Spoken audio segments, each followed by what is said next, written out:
Hello everyone, Sheila back again. Welcome to my channel. I am knitting it's just a little piece for the blackberry cardigan tutorial I was doing, because I made a mess of the instructions. When I come to do the sleeves, I had got as far as up to the armholes on the sleeves, and I'd come back to do another bit of the tutorial to show how to do the shaping from the armholes up to the top of the neck.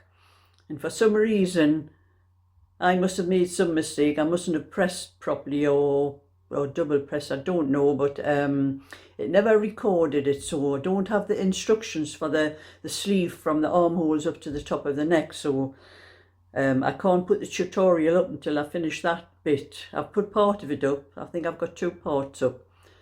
This would probably be the probably fit it all, the rest of it all, into one video.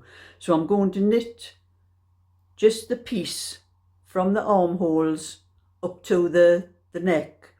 It's in the same colour wool, so it'll still look like I'm doing the same thing, but it's not part of the cardigan. It's just a little bit extra I'm putting in so that I can show the instructions for the how to do this.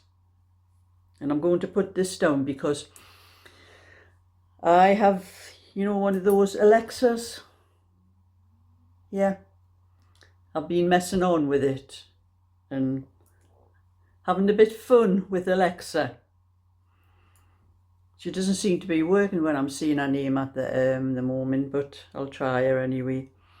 You see, Alexa, how do you cast on stitches in knitting? Here's something I found on the web. According to reference.com, the cast on stitches are created by wrapping the tail around the thumb and holding the working yarn using the forefinger, then maneuvering the needle between both.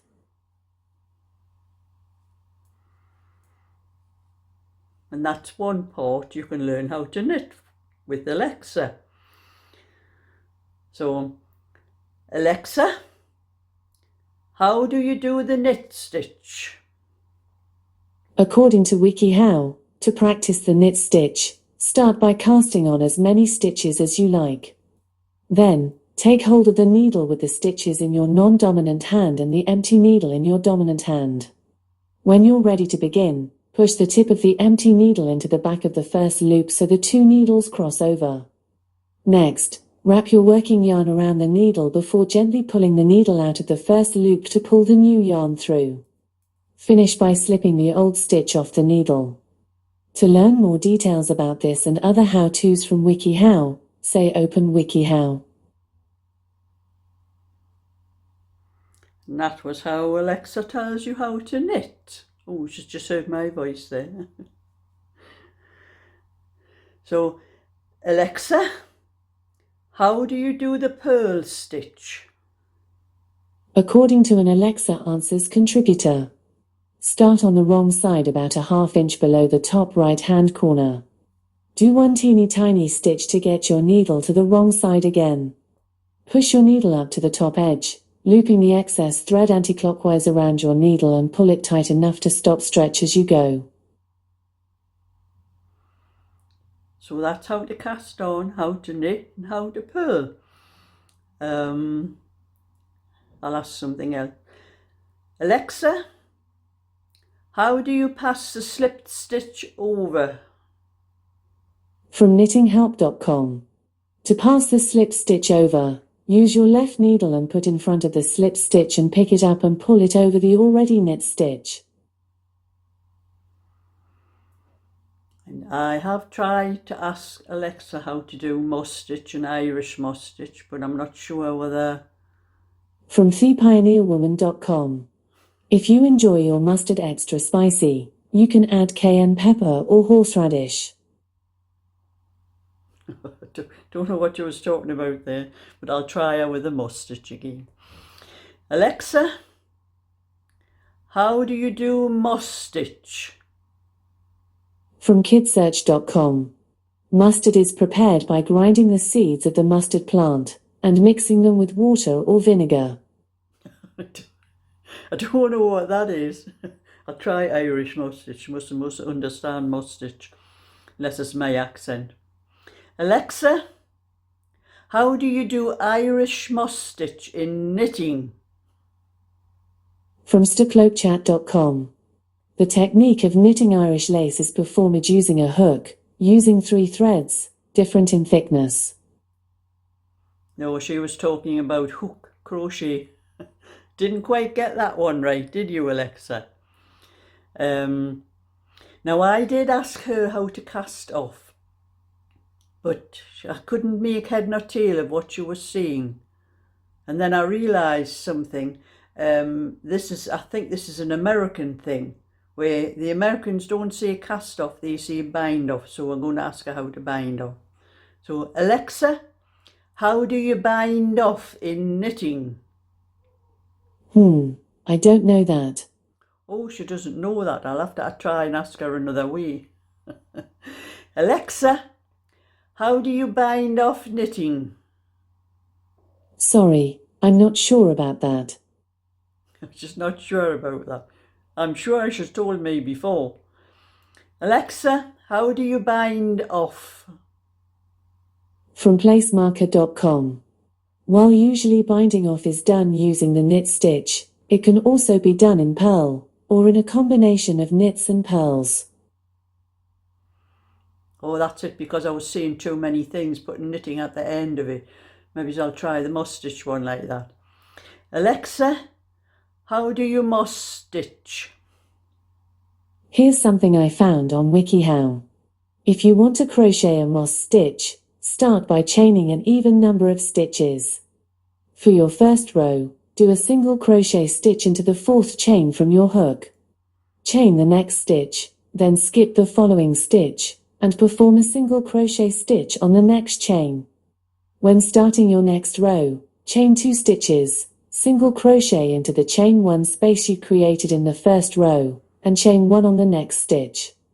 Repeat this pattern and finish the row with a single crochet stitch. Did that answer your question? Not really, I was asking in knitting and I got it in crochet.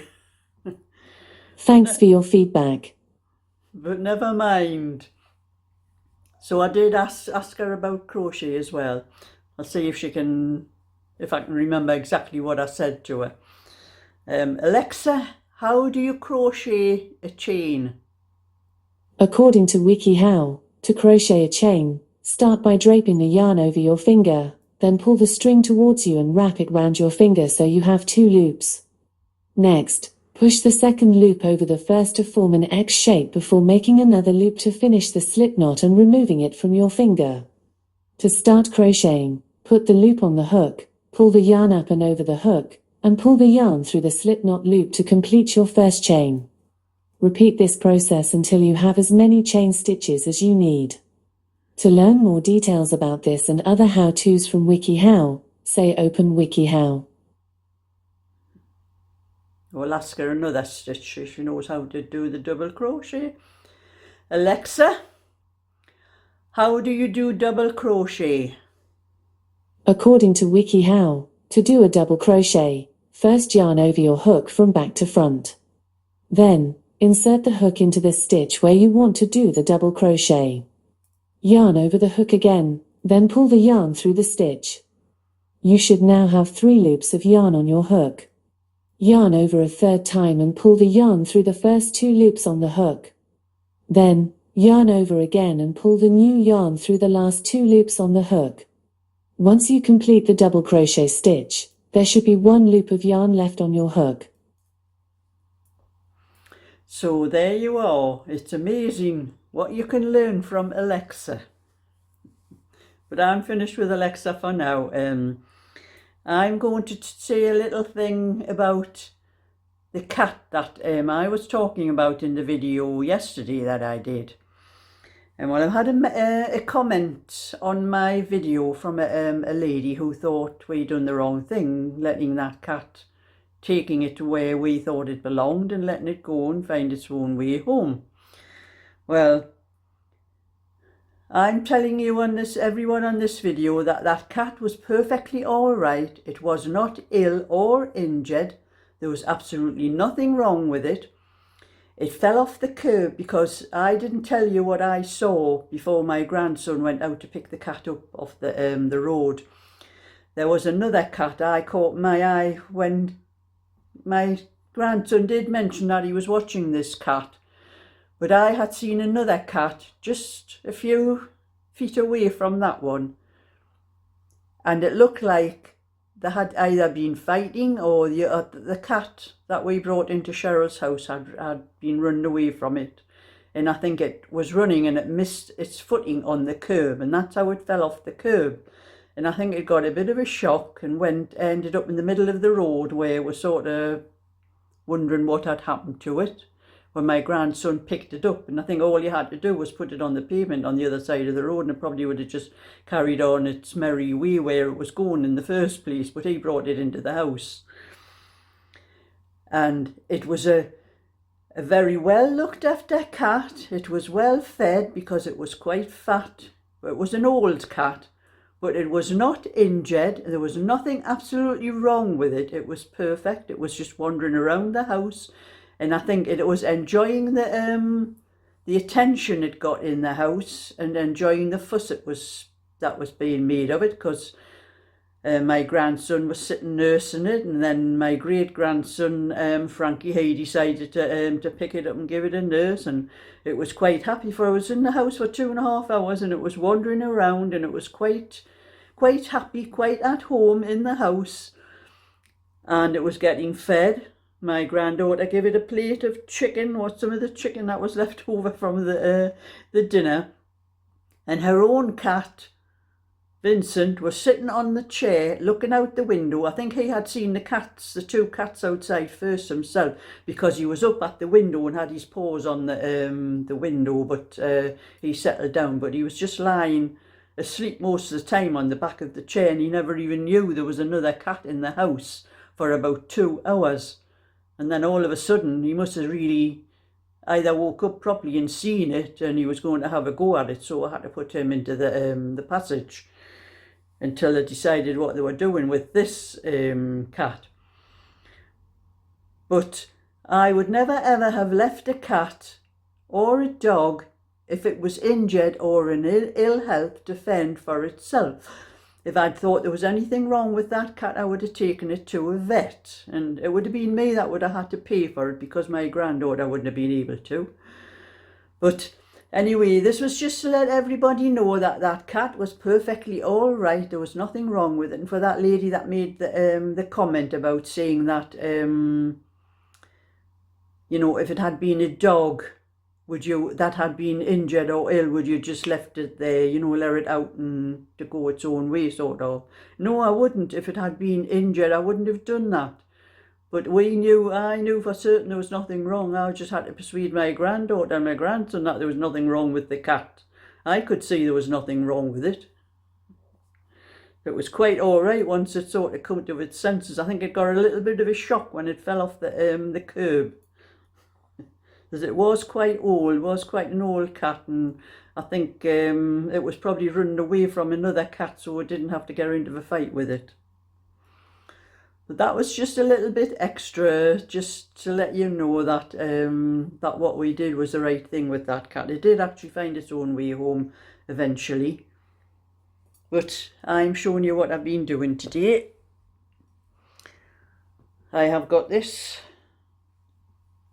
much done of the little cardigan I was doing. Done a bit more of this morning, and so I've just got another, finish the other side and do the sleeves and put a little collar on the bands and that, and do a little hat to match the same as the white one, because it's going to I'm hoping to get it finished by Thursday to take it to my friend when I go to bingo, because the lady that this is for lives up that same area, and she has a shop which my friend goes to.